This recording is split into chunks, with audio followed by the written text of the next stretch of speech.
नमस्कार मित्रों, मैं अनिल, आपका स्वागत है हमारे यूट्यूब चैनल गुरुजी स्टडी अड्डा में। आज हम लोग शिक्षा मनोविज्ञान के प्रमुख कथन के बारे में अध्ययन करेंगे। यहाँ से आपके सीटेट में एक प्रश्न और यूपी टेट में 2 प्रश्न 100% जरूर पूछे जाएंगे। मित्रों, यदि आप इस वीडियो को अंत तक देख लेंगे तो आपके 2 प्रश्न फिक्स हो जाएंगे। चलिए मित्रों, हम लोग शुरू करते हैं। आपके सामने है पहला पॉइंट, बाल मनोविज्ञान के अनुसार शिक्षा का मुख्य केंद्र बालक है। देखिए मित्रों, बाल मनोविज्ञान का मुख्य केंद्र कौन होता है? तो बाल मनोविज्ञान का मुख्य केंद्र बालक होता है, क्योंकि बाल मनोविज्ञान में बालक का अध्ययन किया जाता है। देखिए मित्रों, दूसरा पॉइंट है आपके सामने, मनोविज्ञान का शिक्षा के क्षेत्र में सबसे बड़ा योगदान बाल केंद्रित शिक्षा है। देखिए मित्रों, बाल केंद्रित शिक्षा किसे कहते हैं? बालक की रुचि, अभियोग्यता, क्षमता को ध्यान में रखकर दी गई शिक्षा को बाल केंद्रित शिक्षा कहते हैं। और मित्रों, मनोविज्ञान का शिक्षा का क्षेत्र में सबसे बड़ा योगदान किस शिक्षा का है? तो बाल केंद्रित शिक्षा का है। तीसरा पॉइंट है आपके सामने, मनोविज्ञान का विकास दर्शन शास्त्र की एक शाखा के रूप में हुआ है। यदि हम बात करें मनोविज्ञान का विकास कैसे हुआ, तो मनोविज्ञान का विकास दर्शन शास्त्र की एक शाखा के रूप में हुआ है। अगला पॉइंट है आपके सामने, दर्शन का मुख्य विषय जीव, जगत और आत्मा है। देखिए मित्रों, दर्शन का मुख्य विषय कौन है? जीव है, जगत है और आत्मा है। और मित्रों, अगला पॉइंट है, मनोविज्ञान सबसे पहले आत्मा का विज्ञान था। यदि हम बात करें मनोविज्ञान सबसे पहले कैसा विज्ञान था, तो मनोविज्ञान सबसे पहले आत्मा का विज्ञान था। देखिए मित्रों, 16वीं शताब्दी में मनोविज्ञान आत्मा का विज्ञान था। जब 16वीं शताब्दी चल रही थी तो मनोविज्ञान को आत्मा का विज्ञान कहा गया। 17वीं शताब्दी में मनोविज्ञान को मन का विज्ञान कहा गया, यानी कि मन का अध्ययन को मनोविज्ञान कहा गया। और 16वीं शताब्दी में आत्मा के अध्ययन को मनोविज्ञान कहा गया।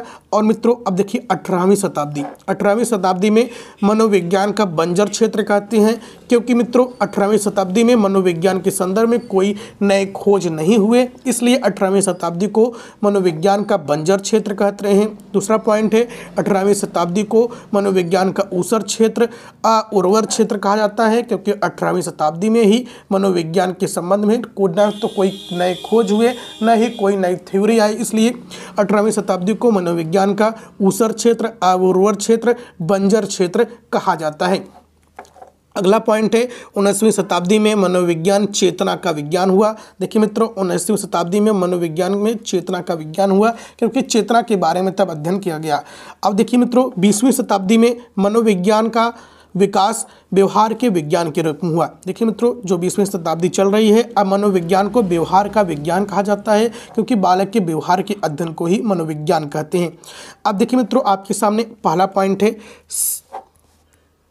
यहाँ पर हो जाएगा मनोविज्ञान शब्द का प्रथम प्रयोग रुडोल्फ गाल्काय ने किया। यदि हम बात करें मनोविज्ञान शब्द का प्रथम प्रयोग किसने किया, तो मनोविज्ञान शब्द का प्रथम प्रयोग रुडोल्फ गाल्काय ने किया।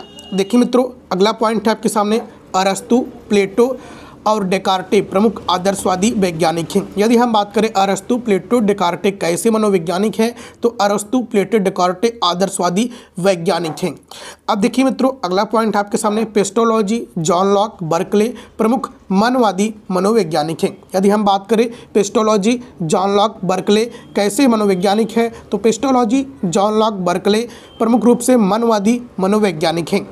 अगला पॉइंट है आपके सामने, विलियम बुंट, विलियम जेम्स सल्ली प्रमुख चेतनावादी मनोवैज्ञानिक हैं। यदि हम बात करें प्रमुख चेतनावादी मनोवैज्ञानिक कौन है, तो प्रमुख चेतनावादी मनोवैज्ञानिक विलियम बुंट हैं, विलियम जेम्स हैं, जेम्स सल्ली हैं।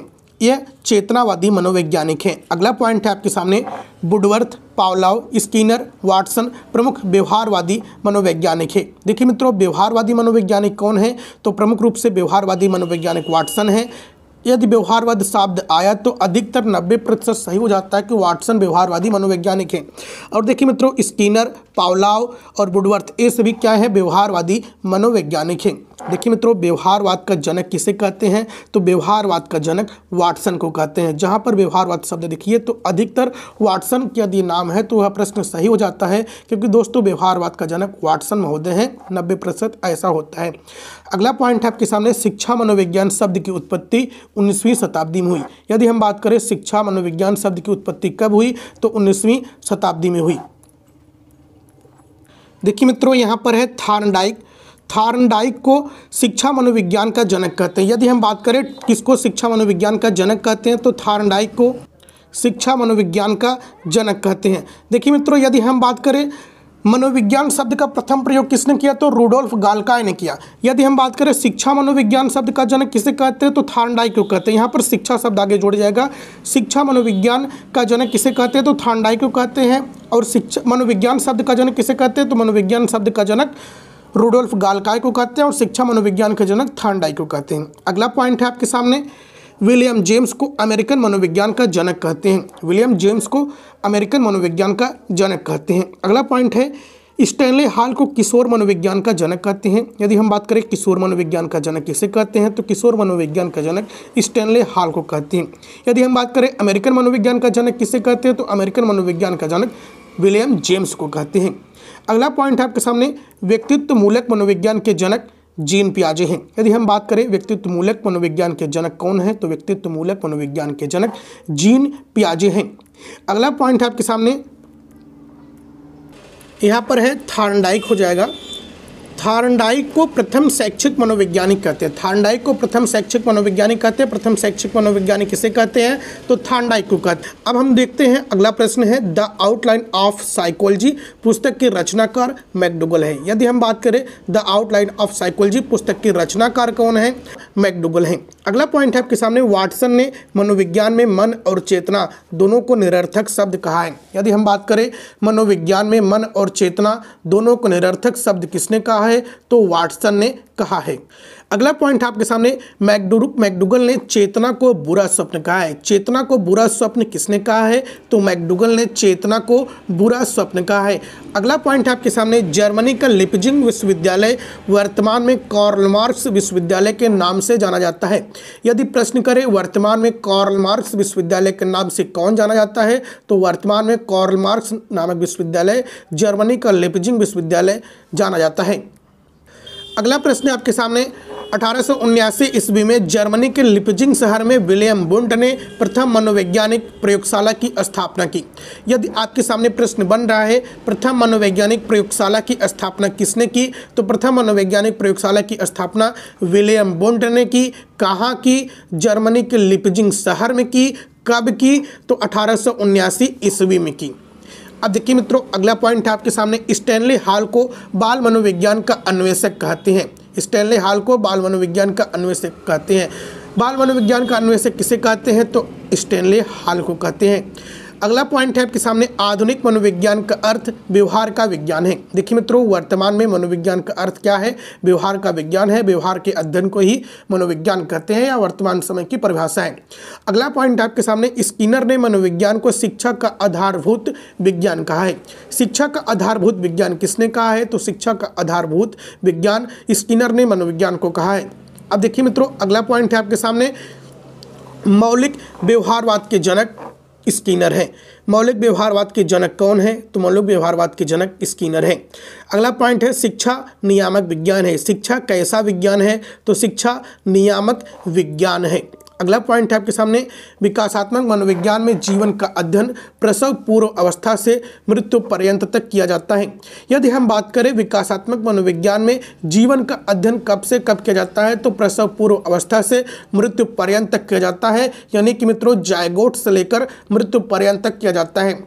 यानी कि जायगोट जब निषेचन होता है तब से लेकर मृत्यु पर्यंत तक विकासात्मक मनोविज्ञान का अध्ययन किया जाता है। अगला पॉइंट आपके सामने, मनोविज्ञान विधायक विज्ञान है। मनोविज्ञान कैसा विज्ञान है, तो मनोविज्ञान विधायक विज्ञान है। विधायक विज्ञान क्या है, तो विधायक विज्ञान का आशय न तो पूर्णतः विज्ञान है और न ही पूर्णतः कला है, इसलिए मनोविज्ञान को विधायक विज्ञान कहा जाता है। अगला पॉइंट है आपके सामने, शिक्षा मनोविज्ञान की दृष्टि में बालक अपने ज्ञान का सृजन स्वयं करते हैं। देखिए मित्रों, बालक अपने ज्ञान का सृजन कैसे करता है, तो बालक अपने ज्ञान का सृजन स्वयं करता है। कैसे कहा गया है, शिक्षा मनोविज्ञान की दृष्टि में कहा गया है।